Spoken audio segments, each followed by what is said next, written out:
So, hello everyone. Hope you all are doing good. So, today we are going to start with our subject that is teaching aptitude. ठीक है जी, तो इस subject में आपको ज़्यादा से ज़्यादा 14 यूनिट्स हैं और आपको इन 14 यूनिट्स में सब कहीं आपको सिर्फ यही देखने को मिलेगा कि टीचर और स्टूडेंट का रिलेशनशिप कैसा होना चाहिए, टीचिंग क्या होती है, बच्चों की कोग्निटिव डेवलपमेंट कैसे की जाए, बच्चों की बिहेवियर में डेवलपमेंट कैसे होती है। मीन्स सारी 14 यूनिट्स ऑनलाइन मोड से कैसे पढ़ाएं, ऑफलाइन मोड से कैसे पढ़ाएं, मतलब सब कुछ बच्चों से रिलेटेड है, बच्चे और टीचर के बीच में, राइट। और ये कंसेप्ट बहुत इजी होने वाले हैं स्पेशली फॉर द टीचर्स। ठीक है, उनको बहुत कुछ जानने को मिलेगा। इसमें बहुत सी चीज़ें हैं जो उनके लिए एज अ टीचर बहुत हेल्पफुल हो सकती है उनको स्टूडेंट्स को समझने में, राइट। सो टीचिंग एप्टीट्यूड, पहले तो मैं इन हिंदी इन शॉर्ट समझाऊं तो टीचिंग आप सबको पता है कि कैसे हम टीच करते हैं, किसी को गाइड करते हैं, राइट। एप्टीट्यूड का मतलब क्या होता है? स्किल्स। एप्टीट्यूड मीन्स स्किल्स, वो स्किल्स जो टीचर यूज करता है। मीन्स कौन सी स्ट्रैटेजीज टीचर यूज कर रहा है, कौन सी मैथडोलॉजी टीचर यूज कर रहा है स्टडी को और ज़्यादा इंटरेस्टिंग बनाने के लिए, ताकि वो बच्चे को भी समझ आए और बच्चे के लिए बहुत ज़्यादा नॉलेजेबल हो और उसकी पर्सनालिटी में क्या है चेंजेस आए, राइट। तो वो होता है एप्टीट्यूड, वो स्किल्स जो एक टीचर में होता है, वो टैलेंट जो एक टीचर में होता है, वो होता है टीचिंग एप्टीट्यूड, मतलब टीच करने के स्किल्स। ठीक है जी, तो let's start with the first topic of the first unit, that is teaching. तो सबसे पहले टीचिंग क्या होती है? The word teaching is derived from the word to teach, जिसका मतलब होता है टू इंस्ट्रक्ट। टीच करना मतलब क्या होता है? इंस्ट्रक्ट करना, इंस्ट्रक्शंस देने अपने स्टूडेंट्स को, यही तो होता है teaching, right. It is a process, मतलब ये पूरा का पूरा एक प्रोसेस होता है जिसमें one individual gain the knowledge और learn something from a more knowledgeable person. अब अगर मैं एक पॉइंट ऑफ व्यू से देखूं, ठीक है, एकेडमिक से थोड़ा सा बाहर आ जाओ, स्कूल लाइफ से बाहर, आपको अगर कोई पर्सन कुछ सिखा रहा है, चाहे वो आपका ट्यूशन टीचर ही क्यों ना हो, आपको कुछ ना कुछ वो सिखा रहा है रिलेटेड टू द लाइफ, और इट कैन बी एनीथिंग, कुछ भी वो आपको टीच करके गया, वो आपका क्या हो जाएगा? टीचर हो जाएगा। मीन्स वो आपसे ज़्यादा नॉलेजेबल है, ठीक है। कोई बहुत ज़्यादा नॉलेजेबल पर्सन आपको कोई चीज़ समझा रहा है, आपको नॉलेज दे रहा है, आपकी लर्निंग में हेल्प कर रहा है, वो कौन हो जाएगा? आपका टीचर हो जाएगा, राइट। तो अगर एकेडमिक्स की बात करें तो इसमें जो स्टूडेंट है, स्टूडेंट जो है वो कम नॉलेजेबल है, ठीक है, और उनको क्या करना है? लर्न करना है, नॉलेज गेन करनी है, और वो कौन देगा? मोर नॉलेजेबल पर्सन। मोर नॉलेजेबल, जिसको ज़्यादा नॉलेज है, कौन है वो? टीचर। ठीक है जी, यहाँ पे एक टीचर है जो एक अपने बच्चे को जब ज्ञान देती है, उसको क्या बोलते हैं? टीचिंग बोलते हैं, राइट। नाउ टीचिंग एप्टीट्यूड, जैसे कि मैंने अभी भी बताया, टीचिंग एप्टीट्यूड टीचिंग का ही एक हिस्सा होता है जिसमें teacher try to mould, shape and develop the behavior of the student according to the needs, cultures and thoughts of the society। अब देखो, सोसाइटी में डेली के डेली बहुत सारे चेंजेस आ रहे हैं, राइट। हम टीचर, जैसे एज अ टीचर हमें 10 साल हो गए, 15 साल हो गए पढ़ाते पढ़ाते, फिर भी हमें क्या है, अलग से हमारी मीटिंग्स की जाती हैं, हमें अलग से सेशंस में बुलाया जाता है ताकि हम कुछ नया सीखें, कुछ टेक्नोलॉजी से रिलेटेड सीखें। अब इतने इतने पुराने टीचर्स हैं, उनको आईसीटी का प्रॉपर यूज़ करना नहीं आता, उनको नहीं पता ये सारी जो स्क्रीन्स लगा के पढ़ाते हैं पीपीटीज के थ्रू, वो कैसे पढ़ाते हैं, उनको ये सब चीज़ें सिखाई जाती हैं। मतलब जो टीचर है वो हमेशा अप टू डेट रहना चाहिए, ठीक है जी, ताकि उनको पता लगे कि सोसाइटी में क्या चल रहा है और वो बच्चों को भी उस हिसाब से मोल्ड करें, उनकी पर्सनैलिटी डेवलप करें, राइट। तो टीचिंग एप्टीट्यूड क्या होते हैं? वो स्किल्स जो एक टीचर में होते हैं ताकि वो सोसाइटी के नीड्स के अकॉर्डिंग, सोसाइटी के कल्चर के अकॉर्डिंग और उस बच्चे की पर्सनालिटी को डेवलप करे, ठीक है, उसको वो सारी चीज़ें सिखाए, और वो वही टीचर सिखा सकता है जो खुद अप टू डेट है, राइट। सो जितने भी टीचिंग एड्स हो गए प्लस टीचिंग मैथड्स हो गए, जितनी भी टीचिंग एक्टिविटीज़ हैं टीचिंग के लिए चाहिए, वो सारी मिलके क्या बनाती है? एक टीचिंग एप्टीट्यूड, एक प्रॉपर स्किल, ठीक है। प्रॉपर स्किल जो एक टीचर में होनी चाहिए, उसको टीचिंग एड्स प्रॉपर यूज़ करने आने चाहिए, उसको अलग अलग मेथड्स यूज़ करने आने चाहिए, अलग अलग एक्टिविटीज़ करवानी आनी चाहिए, जिससे क्या है बच्चे को बेटर टीच कर सके, बेटर बना सके, वो इन फ्यूचर वो एक अच्छा पर्सन बने, एक अच्छा सिटीजन बने, right. I hope this is clear. ठीक है जी, मैंने अपनी तरफ से पूरी कोशिश की आपको टीचिंग का प्रोसेस समझाने की। आई होप क्लियर हो गया। बट टीचिंग में 3 सबसे ज़्यादा मोस्ट इम्पॉर्टेंट क्वालिटीज़ होती हैं जो एक टीचर में होनी चाहिए। सबसे पहले नॉलेज, पहले टीचर को खुद नॉलेज होनी चाहिए। एक टीचर होते हैं वो ज़बरदस्ती वाला पढ़ाते हैं, वो नहीं होना चाहिए, सिर्फ सैलरी के लिए नहीं पढ़ाना। द थिंग इज़ कि आपको उस चीज़ में इंटरेस्ट होना चाहिए, राइट।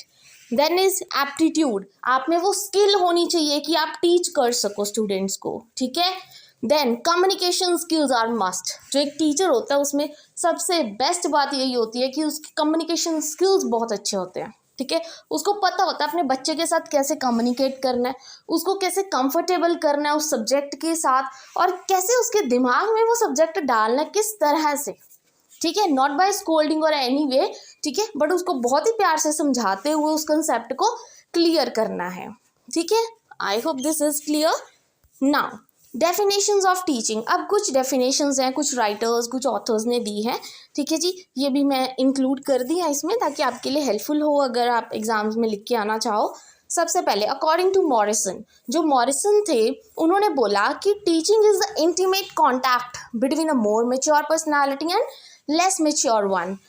इन टीचिंग क्या होता है, मॉरिसन ने बोला टीचिंग तो एक कॉन्टैक्ट होता है, जैसे कम्युनिकेशन होता है दो लोगों के बीच, एक तो बहुत मेच्योर है मतलब टीचर, एक कम मेच्योर है मतलब student.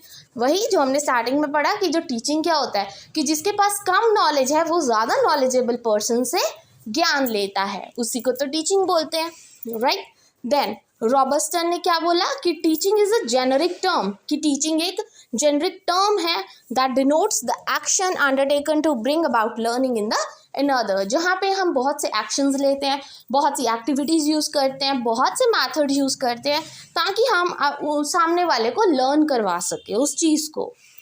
I hope this is clear. ये टीचिंग आपको समझ आ गया क्या होता है।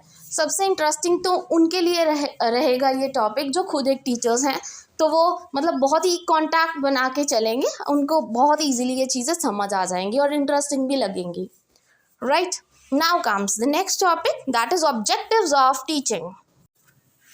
नाउ सी, हम टीचिंग कर रहे हैं, राइट, हमारा कोई ऑब्जेक्टिव भी तो होगा, हम क्यों टीच कर रहे हैं, ठीक है। हम क्यों एज अ टीचर बच्चों को इतना पढ़ा रहे हैं, इतनी बुक्स में से लगे हुए हैं उनको पढ़ाने के लिए, इतनी एक्टिविटीज़, इतने मेथड्स यूज़ कर करके पढ़ा रहे हैं, उसका मेन उद्देश्य क्या है, ऑब्जेक्टिव्स क्या हैं। सबसे पहले to bring out the desired changes in the students attitude. पहली चीज़ स्टूडेंट के एटीट्यूड में चेंज लेके आना है, मतलब उसके दिमाग में वो नेगेटिव थॉट ना आए, ठीक है, हमेशा पॉजिटिविटी की तरफ जाए, हर चीज़ को पॉजिटिवली सोचे, उसके जो बिहेवियर है उसमें अच्छा चेंज आए, पॉजिटिव चेंज आए। Then to shape the behaviour of the students, बच्चों के बिहेवियर में चेंजेस लेके आने हैं, ठीक है। Then to make the students effective member of society, student को एक अच्छा सोसाइटी मेंबर बनाने के लिए, एक अच्छा सिटीजन बनाने के लिए, ताकि वो सबकी हेल्प करे, ना कि उनको नेगेटिव वे से देखे हर एस्पेक्ट को, ठीक है जी। मतलब एक जो अच्छा टीचर होता है ना, वो सिर्फ बुक्स से ही नहीं पढ़ाता, वो अपने स्टूडेंट को लाइफ लेसन्स भी बहुत सारे देता है। एंड जो गुड स्टूडेंट होता है वो हमेशा अपने टीचर के जो लाइफ लेसन्स होता है वो हमेशा दिमाग में रखता है, ठीक है। बिकॉज एक्चुअल में I am also a teacher, so I am not of the students, ठीक है। मेरे भी 4-5 स्टूडेंट्स थे, मतलब they are very good students, ठीक है। मतलब मैं ये नहीं बोलती that they are very intelligent, they are not at all intelligent, they are average students. But the thing is कि जब मैंने उनको कुछ लाइफ लेसन्स दिए तो आज तक उन्होंने वो लाइफ लेसन्स अपनी जो लाइफ है रियल लाइफ में अप्लाई किए हैं, और एज अ टीचर ये चीज़ें जब मैं देखती हूँ आई रियली फेल्ट हैप्पी। मतलब स्टूडेंट चाहे एवरेज हो, doesn't matter, the thing is कि टीचर ने उनको कितने अच्छे से समझाया और उन्होंने अपनी टीचर की आउट ऑफ रिस्पेक्ट वो चीज़ें अभी तक अपनी लाइफ में इम्प्लीमेंट की हैं, राइट। तो मतलब वो एक अच्छे मेंबर भी बने सोसाइटी के, एज वेल एज बहुत सी चीज़ों में कंट्रीब्यूट भी करते हैं जो सोसाइटी के भले के लिए होती है, ठीक है। Then is to develop conceptual, intellectual and subject specific skills. जितने भी सब्जेक्ट स्पेसिफिक स्किल्स हैं उनमें आनी चाहिए। कंसेप्चुअली हर कंसेप्ट मतलब क्लियर होगा, हर कंसेप्ट के स्किल्स होंगे उसको सॉल्व करने के, ठीक है। और उनकी इंटेलेक्चुअल जो है माइंड से रिलेटेड जितनी भी स्किल्स हैं उनकी क्रिटिकल थिंकिंग डेवलप होगी जो अगर अच्छी टीचिंग होगी, ठीक है। Then to develop the understanding, teaching बहुत इंपॉर्टेंट है बच्चे की अंडरस्टैंडिंग को डेवलप करने के लिए ताकि उसको हर चीज़ फुली अंडरस्टैंडेबल हो। Improve the learning skills of students, बच्चे की जो लर्निंग स्किल्स हैं, जैसे कई बार क्या होता है बच्चा ना पढ़ना चाहता है बट उसका जो मतलब एक तरीका है ना उस चीज़ को पढ़ने का वो सही नहीं है, जिस वजह से वो ज़्यादा देर तक उस चीज़ को माइंड में नहीं रख पाता। तो हम एज अ टीचर उसको कुछ ट्रिक्स बताएंगे, ठीक है, या वैसे हम हेल्प कर सकते हैं या वैसे कोई एक्टिविटी करवा सकते हैं कोई भी मेथड यूज़ करके जहाँ पे हमें लगे कि हम इस बच्चे की हेल्प कर सकते हैं एज अ टीचर, ठीक है। हम उसको ये चीज़ सिखाएं कि पढ़ना कैसे है। देखो पढ़ हर कोई लेता है, द थिंग इज कि पढ़ना कैसे है, तरीका अच्छा होना चाहिए, वो एक टीचर ही बता सकता है एक स्टूडेंट को, right. Then overall development of the personality, the most important aspect of objective of teaching is that कि जो उसकी पर्सनालिटी है उस स्टूडेंट की वो डेवलप हो, ठीक है जी। I hope all these objectives are clear to you. बहुत ही अंडरस्टैंडेबल वे में मैंने आपको ये चीज़ समझाई है एंड टीचिंग का कंसेप्ट जो है टीचिंग का बिल्कुल आपको क्लियर हो गया होगा, ठीक है जी। So this is all about today. अगर आपको आज का जो हमारा टॉपिक था टीचिंग एप्टीट्यूड और ऑब्जेक्टिव्स ऑफ टीचिंग अंडरस्टैंडेबल लगे, ये वीडियो इन्फॉर्मेटिव हो, then please don't forget to like and subscribe my channel. Thank you very much.